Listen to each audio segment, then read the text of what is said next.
Hello, ladies and gentlemen. Thank you very much for joining our webinar today. I hope you are doing great. May I just, before we continue any further, just ask you if you can type anything in the chat box so I can make sure that you can hear me well. Is that okay? So I'm gonna go ahead myself.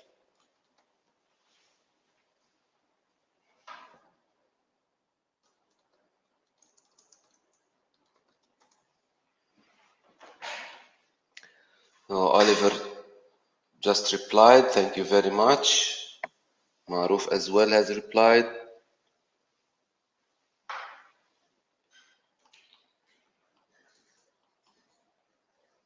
Okay, I'm gonna allow like 10 more seconds if someone else is able to listen to us so they can type in the chat pod.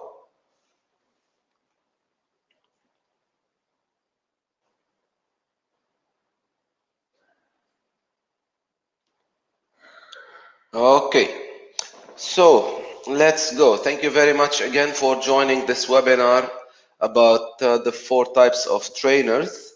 I'd like to highlight that this is a module of some of the courses that we deliver in Meirc training and consulting, and that's why I like to share with you this piece of knowledge that I believe if you work in any area related to training, whether you are an instructional designer, a training and development professional, a trainer, a content developer in the learning area, or any person in HR interested or mainly acting in the capacity of training coordination, that would be a very important piece of information for you.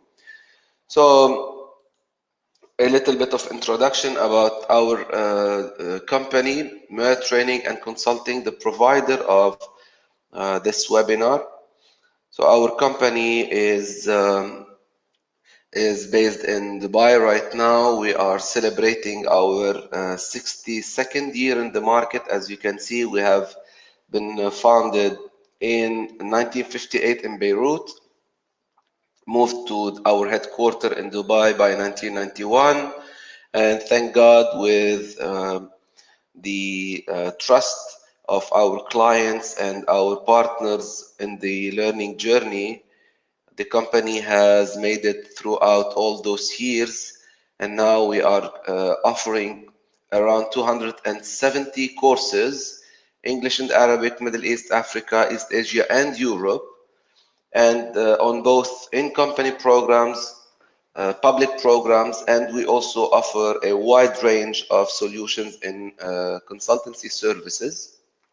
I'd like also to mention that beginning of 2014, we have established another division that offers industry-specific trainings, function-oriented trainings, usually as well developed and facilitated by subject matter experts who are practitioners in the field, and they target mainly the new areas and the new technical topics that are around the world to serve our clientele. The company has been founded based on 5 values that we as team members in the organization strive to live up for on day-to-day basis. These values are mastery, excellence, innovation, reliability, and the most important one is client centricity. It's based on which we offer those kinds of contribution in terms of webinars, article, and content to our clients, so we can achieve our vision in becoming the most trusted partner in developing excellence for the business generations to come.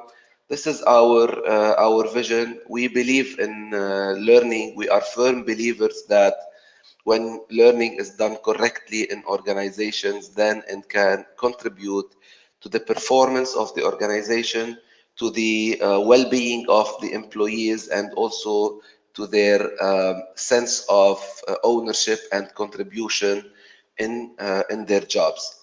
Currently, the company offers its courses in 30 categories, as you can see in front of you, from accounting to finance to management and leadership, project management, uh, engineering, customer service, oil and gas, HR and training, sales and marketing, interpersonal communication, and so on and so forth. So the company, thank God, has been doing very good and is being able to cater for all the training needs in the market.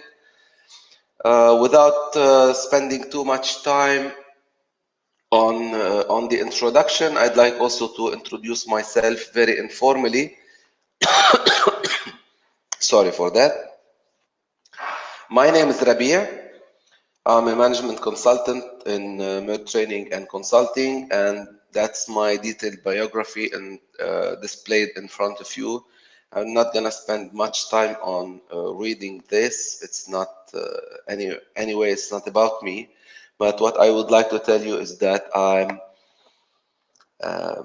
I'm passionate about learning, and I'm a firm believer that learning is a value that every one of us should adapt.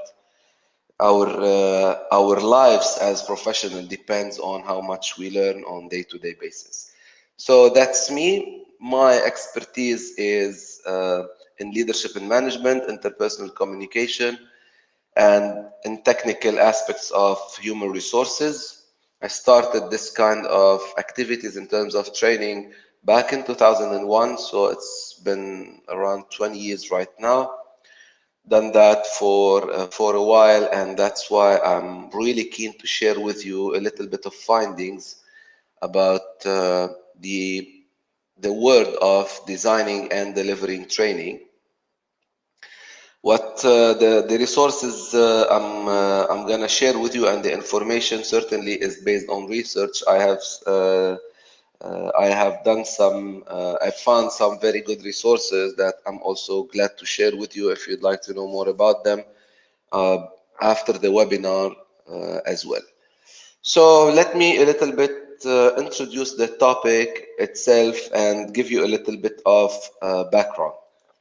So when you work in training, whether you are in the training department of an organization or you are delivering the training, one needs to really identify what is the role of a trainer and what is not the role of a trainer in the learning journey that any participant goes through. So very specifically and very technically, the role of a trainer is restricted to this very short sentence: facilitating the participants' attainment of learning objectives. So any trainer that needs to do a successful job needs to facilitate that every participant in the course or in the program that he or she is delivering attains the learning objectives. And the words here are chosen carefully. Like the first word, facilitating, it means that the role of the trainer is not to spoon feed learning, but to ease the journey towards the learning objectives. And as you can see, the participants are going to reach the objectives, not the trainer is going to reach the objective. And that's a mindset that one needs to adopt when they are designing and delivering their training sessions. The last side of the sentence is about learning objectives, and here it's very important to share a little bit of background about that. So let's take a real case scenario. You are a trainer, whether you are an internal trainer or an external trainer for an organization, and you receive a request for a training. Usually the request comes in a very informal manner. People in the business operation are not usually masters in terms of drafting learning objectives, but what they can tell you is their business challenges. So why they thought that their team needs training. That's how the thing starts to begin with. So your job is to draw all the way back to reverse engineer the process from the business challenge into performance objectives. So what you're trying to imagine is through the training, what do you expect that will happen after the training? So given your intervention, what is going to change in the participants' day-to-day behavior on the job? And that's called performance objective. It's different than the learning objectives. So the party requiring the training is gonna somehow feed you about the performance objectives. However, what you need to do is to find out the learning vehicle that would help the participant learn something inside the training room or inside the virtual room or any kind of learning environment that would help the participant later on the job achieve the performance objective. So in the classroom or in the learning environment, the job of the trainer is about the learning objective, not about the performance objective. Now, having said that, what you try to do as a trainer is, as much as you can, in the classroom, you simulate the learning environment as if it is the workplace environment. So the learning will be coherent.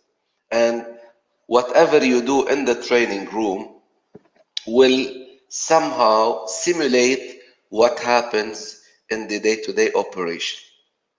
That's how you facilitate the attainment of learning objective, and hence the participant will be later on more able to address their business challenges and to be able to achieve the performance objective that their management or their manager is requiring. So I hope that introduction is, I tried to make it as clear as possible. I'd like to say that at any point in time, if you have questions about the information that is being shared, please feel free to drop it in the chat box, and I will make sure that we can answer it within our time frame. So hopefully we'll be able to answer all the questions as well. So that's a little bit of introduction about the role of a trainer. So one thing to be done, to be said, sorry, as well, is that not every expert in their field are trainers. And when we mention that, you know that some people who know how to do things, they cannot transfer this know-how into onto other people. So that's why if you are an expert, that's a very good step. In fact, it's a prerequisite for becoming a trainer in a certain aspect. However, it's not necessary to transform your experience into a learning journey that will help the participant become as capable as you are. So, sorry. So that being said, let's discuss a little bit how a subject matter expert can become a trainer. So nowadays, there is a profession called instructional design. And when we talk about instructional design, is about preparing the learning journey for the trainer to deliver it later on. So as you can see, there is a design phase of any program and a delivery phase of the same program. And now some trainers can do both. Some other cases, the trainer is only responsible for the delivery, while the instructional designers are responsible for the development of the learning journey in terms of analysis, design of learning episodes, making sure that they choose the right media for the learning itself, the evaluation aspects of learning, so on and so forth. So in the course that we deliver in instructional design, we cater for the both roles with a focus more on the design. And that's part that what you're seeing here in front of you helps mainly instructional designers and helps as well training professionals to choose the right trainer for a certain program. So when we say choose the right trainer, now here it's very important to notice that we're not talking about their expertise in a certain area. Why is that? Because this is a prerequisite.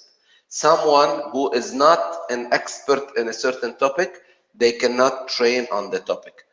Training is not about standing there, running some activities, doing some fun, and reading some slides.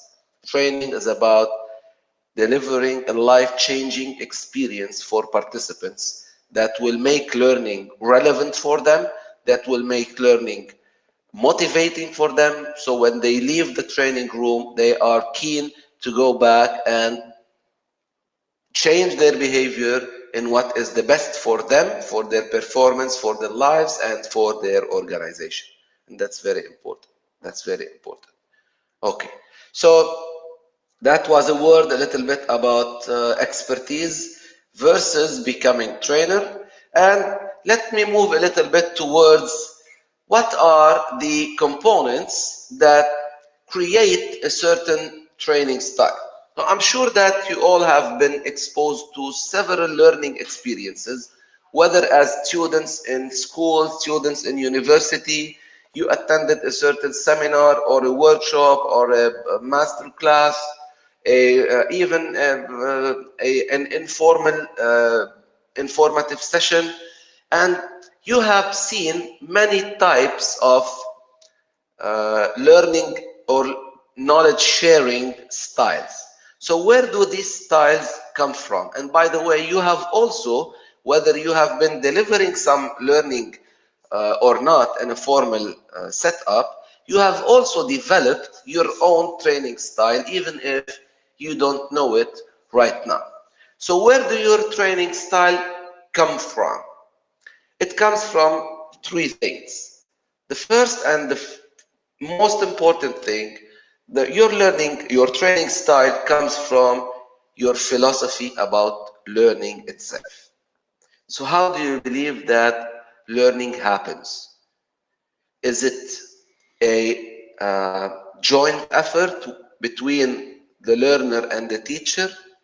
Is it a passive role of the learner where the teacher is the main source of expertise and of information? Is it about a learning that is focused on certain objectives, or is it like a journey towards information where the participant picks up whatever they need? This philosophy drives the way you deliver any information to others with the objective of teaching them something new. The second thing is your behavior. So the way you interact with people, whether in a classroom setup or in a day-to-day business setup, your natural behaviors are a major component of your training style. If you're fun in the day-to-day relationship, then fun is gonna come with you to the training room. If you're more serious and more structured in your day-to-day life, then this is going to be reflected on the way you structure the training itself. The third aspect are the methods. So maybe during your learning experience, you have developed certain preferences towards some learning methods. Some of you would like to listen more than to participate. So when they design the learning, they think that participants like the same things. So they might overuse presentations. Sorry. However, if you are exposed to learning methodologies that are more participatory, and you like this, and you have experienced a successful learning situation because of participatory activities, then as you design your training courses, you will use more of these games, case studies, role plays, simulations, questions for discussion, etc. So every one of us has their own training style.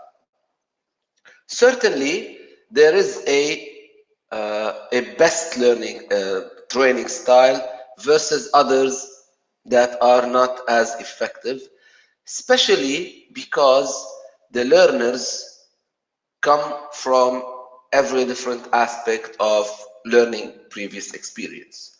So although you will have a preferred training style, however,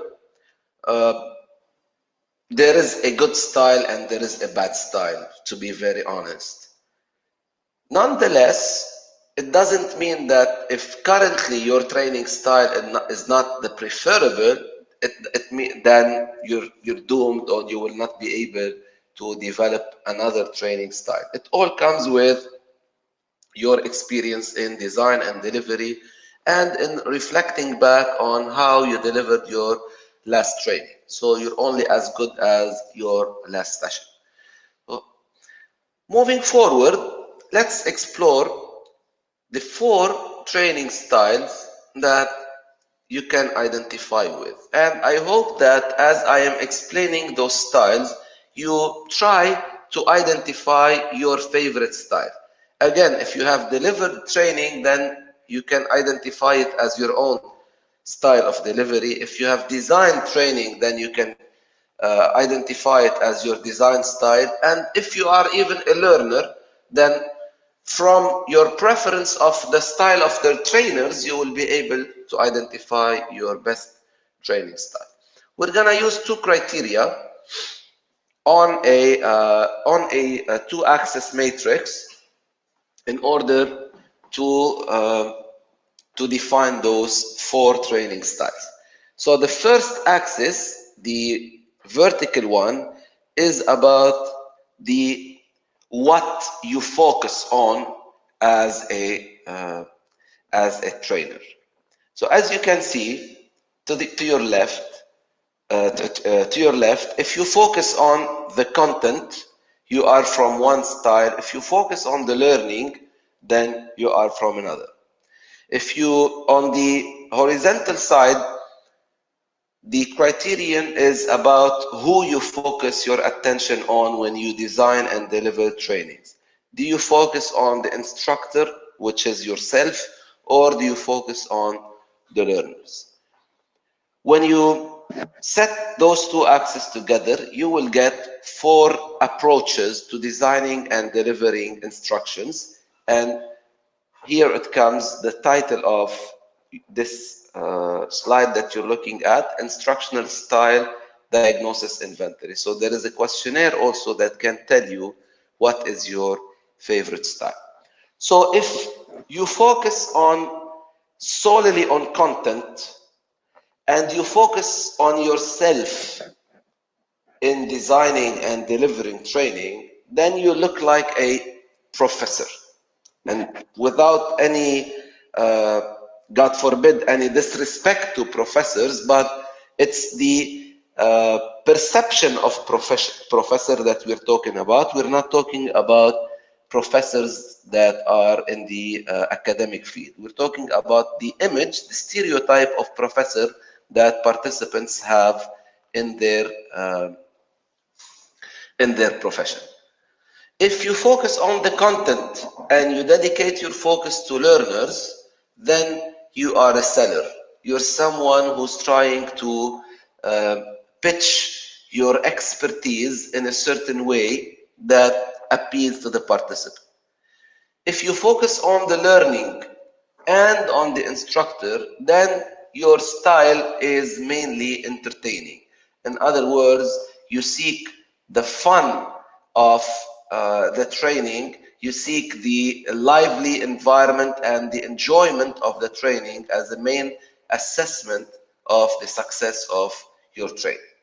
The style that we strive that every trainer and designer adopt is the coaching style. And as you can see, this style has lots of focus on learning versus content and on learners, not on the instructor themselves. So again, if I connect back to the first sentence, you remember that we said the job of the trainer is to facilitate the attainments of learning objectives by participants. That's why the focus is on the learners in the coach style, and you focus not on delivering the content, but on the fact that the learning happens, so hence the achievement of the learning objectives.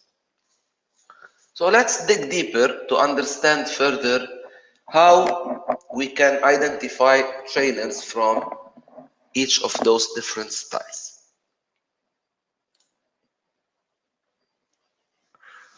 So if we understand the background of our model, you will see that we have trainers that are learner-centered and trainers that are information-centered. Now, what does that mean? When you are approaching, and I'm going to start with the information-centered approach and compare versus the learner-centered approach. One by one. If your approach is information-centered, then your objective and your main concern is to cover the material and present the content. I'm very sorry, I'm having some kind of a flu, excuse the cough. While if you are focused on the learner, then your main concern is to improve the performance of participants. So it's not about the material, it's about the participant. If you are information-centered, then you are trying to establish yourself as an expert. So it's like having this wow feeling that participants look at you and they would say, we would never reach his skill. And that's very frustrating. You don't want to go there. In fact, you need to meet the participants, need to know and do, and that by starting from what they know. And this is your underlying objective as a coach.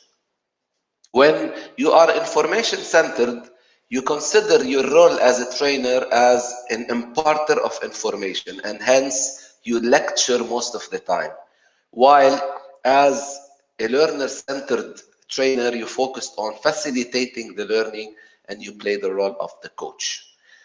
In the methods, the information-centered person will mainly focus on doing most of the talking, while in the learner-centered approach, the trainer does not more than 50% of the talking in the worst case scenario. Although myself, I would prefer the 20% of the time that you talk versus 80% of the time where the participants are talking.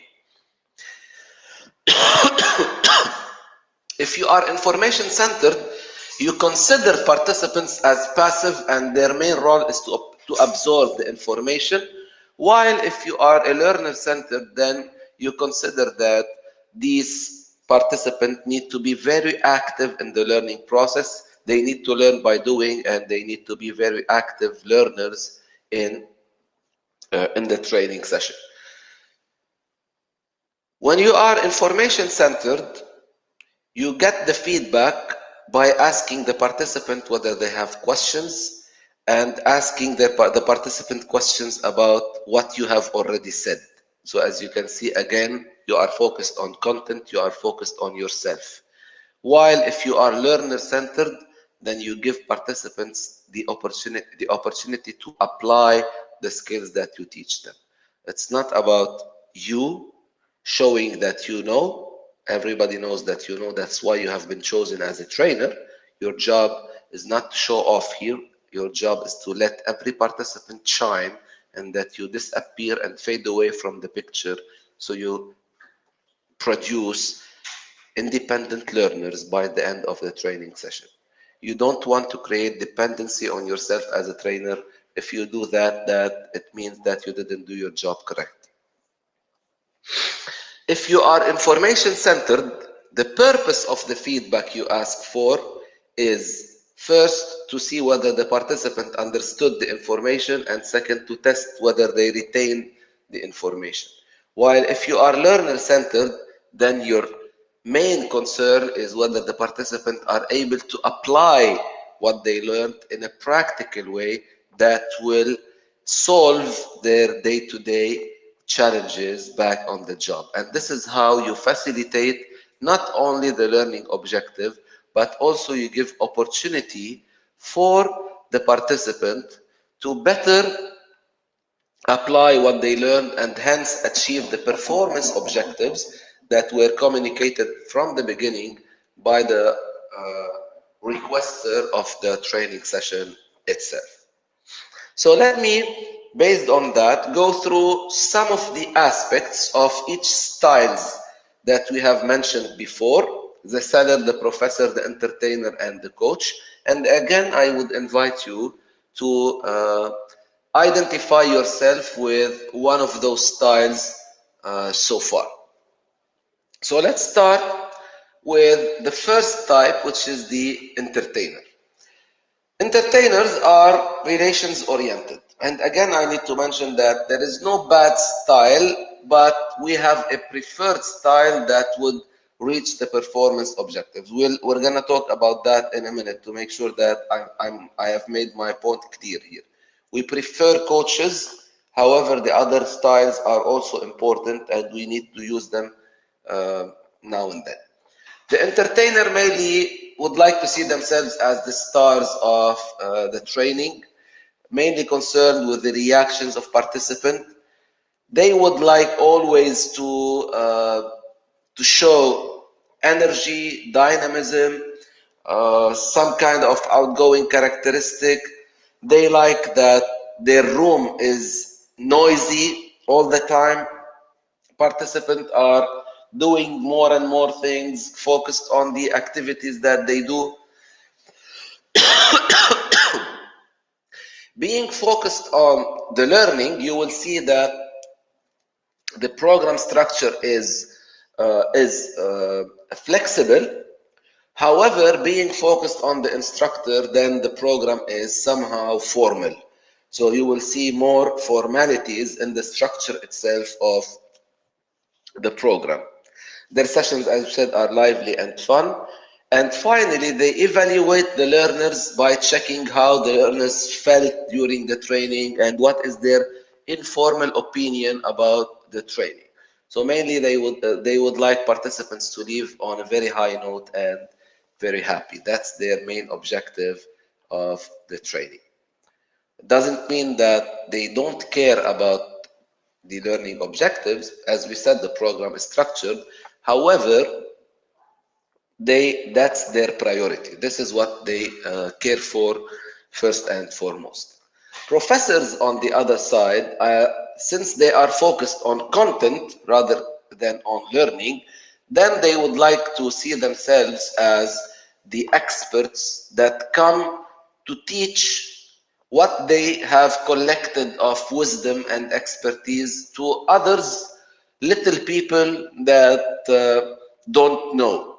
And not only don't know, but they might somehow think in terms of their philosophy that if those guys really know, then they don't need me. And that's why they come with this approach. So the intention itself is very positive. However, it misses on the part of the active participation of the learners. So that's why they are mainly concerned about the process, and their structures of program is very formal and it's usually inflexible. So they will not go outside the topic, they will not reshuffle the exercises or the modules of the training to cater for the concerns, the needs, and the questions of the participant. It's like the program is written in stone. And that's why they seek discipline, they seek organization, and they would like always to have full control over the session. They strive to impress people. They strive to show that their skills are polished, flawless, and they maintain a distance between themselves and the participants. So that's why they look a little bit aloof and distant from participants. And finally, when they want to assess the learners, they assess them through their own instructor judgment. So they would say this one has benefited from the training, this one hasn't, based on their own opinion. Moving forward, the third type is the seller. And the seller, as you can see on the matrix, focuses on the learners and on the content. So it's not about themselves, it's about the learners. However, the content as a product by itself takes a major part of their concern. That's why they are task oriented. They would like to finish their content. They would like to present everything they have and they prepared. And they use their people orientation to persuade people, to convince people to adopt the information and the skills, the behaviors that they are sharing during the training. So they are driving, they are very enthusiastic about the product of learning, not about themselves. So you can see the difference between people focus, the professor entertainer style versus the seller style that focus on the learner. However, their main concern is that participant will buy the ideas that they are sharing, and that's why we call them the sellers. Their structure, because their program structure, because they focus on learners, is informal. However, it is inflexible because they would like to finish the content and they would like to deliver the content specifically as it was designed. Their sessions are informative, productive, complete, and efficient, and they would like to evaluate participants through testing whether they understood the content or not. So they're more on the objective side of testing through the participant lens, not as the professor does through their own instructor judgment. The final type and the fourth type of trainers is the coach. The coach, as you can see and as we have spoken before, is learner-oriented. They consider themselves as beacons of light, as guiding stars to the participants that are going through the journey towards reaching the learning objective. That's why they are mainly concerned about the results of the training and the performance of the participants after the training. That's why they try always to relate the content to the challenges of the participants. They try to connect every piece of information with a certain aspect of the business area where the participant will be able to implement whatever they are learning. They try to be a support provider for the participants to help them identify the challenges, the current status, and remove all the barriers towards the aspired status of the learner after the training itself. Having this kind of a mindset, they try to understand the real needs of the participant, they empathize with them, and although they prepare very well, their program is very flexible in terms of structure and very informal in terms of the approach. It doesn't mean that they compromise the learning objectives, not at all, but they shuffle the activities, the modules, the content, and everything about the training for the sole objective of making participants achieve the learning objectives. They are highly encouraging. They provide lots of constructive feedback, and they focus on involving everyone in the room and developing the competencies of people in the training. And they try to assess the learning by comparing behaviors before and after the training. And that's why you will see that most of the time they will try to provide tools for the participants to observe their future behavior versus their current behavior and compare that accordingly. Now, a very important notice. I know that I have said that coach is the preferred style because this is where the real learning happens. However, from practice, we know that sometimes the requests of training don't allow this kind of style. So practically, it comes with some disadvantages and some advantages that we're gonna check out right away.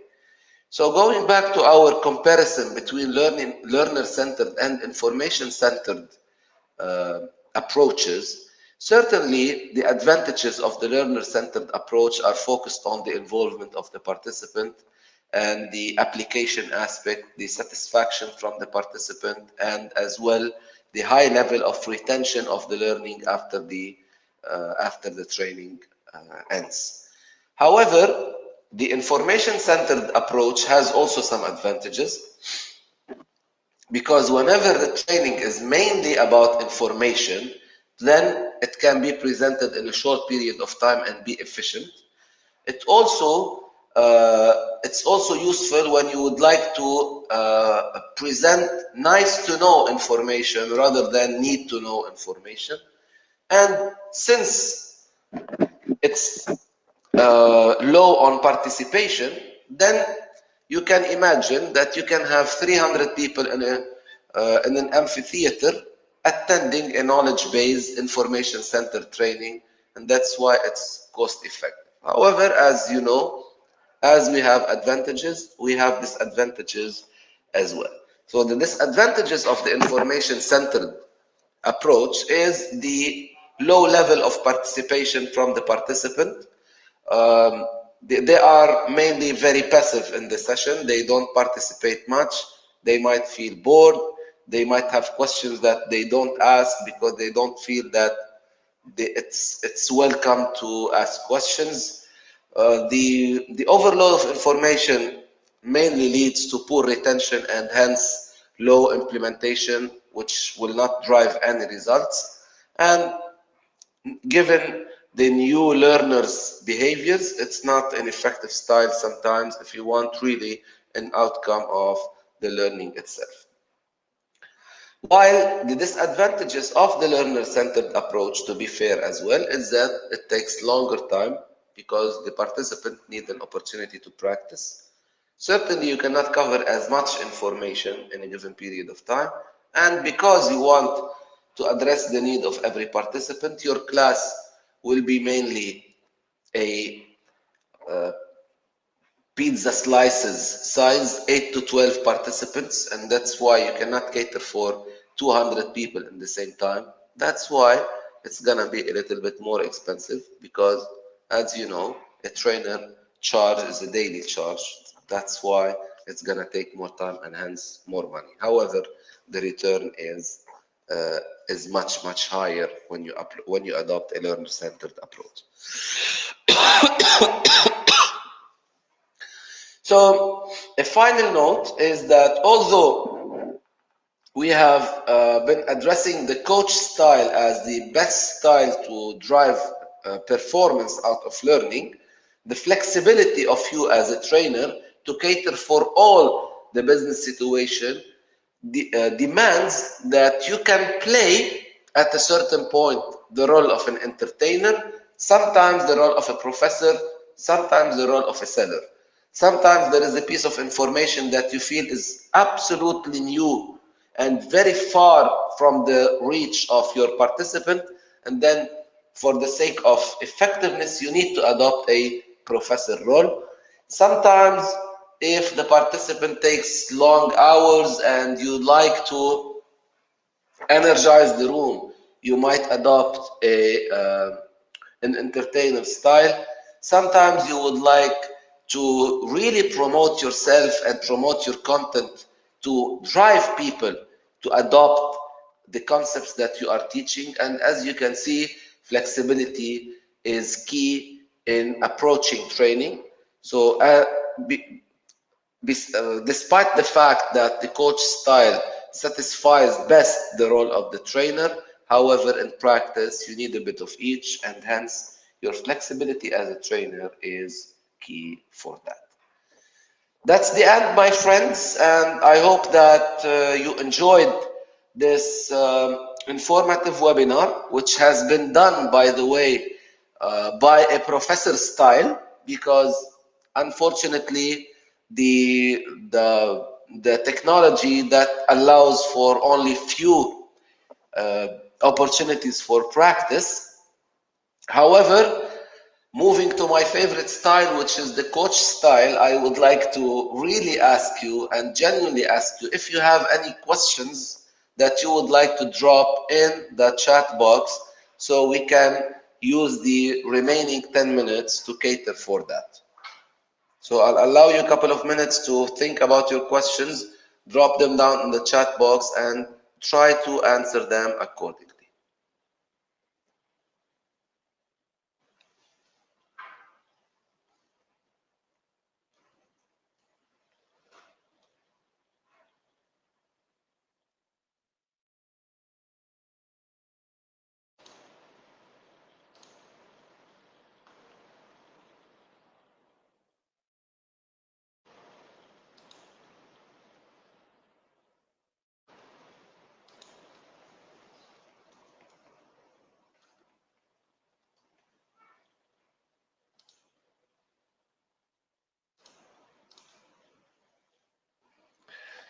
So I can see that someone is typing a question, so I'm gonna give them a little bit of time. In this time, I would like to share with you through the chat box the link to the certificate, the HR certificate that we offer in this area, where we discuss lots of details, among which is how to choose the best trainer for your course.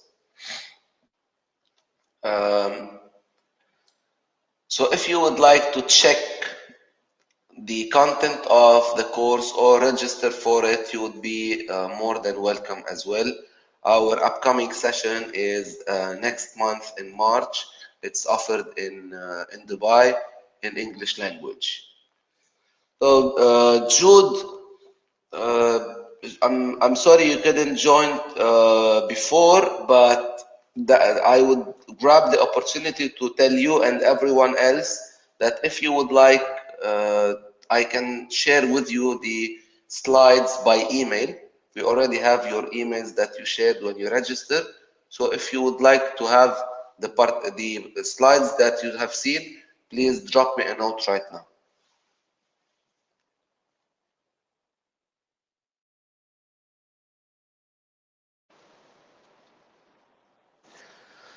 Oliver, yes, absolutely, my friend.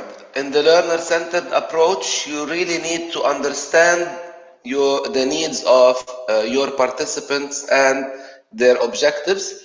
But let me tell you that every training starts with the need of the business before the need of the participants.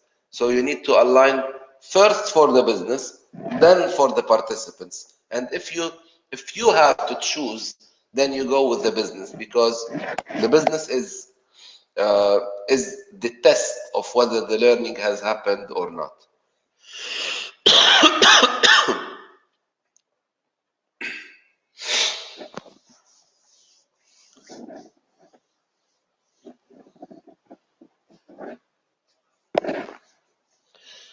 Great. So if that's it, anyone has more questions, just tell me yes or no, so I can give you some more time. Otherwise, I will leave you for the rest of the day. I'm gonna wish you a great afternoon. Depends on your time zone. If it's an afternoon, it's afternoon in Dubai. So I wish you a great remainder of the day.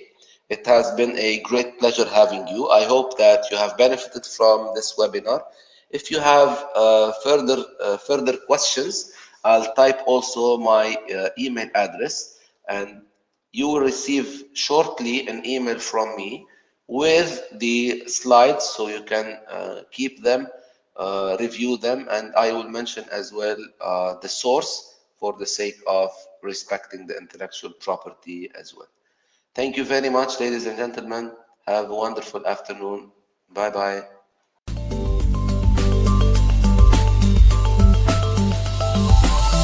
Meirc.com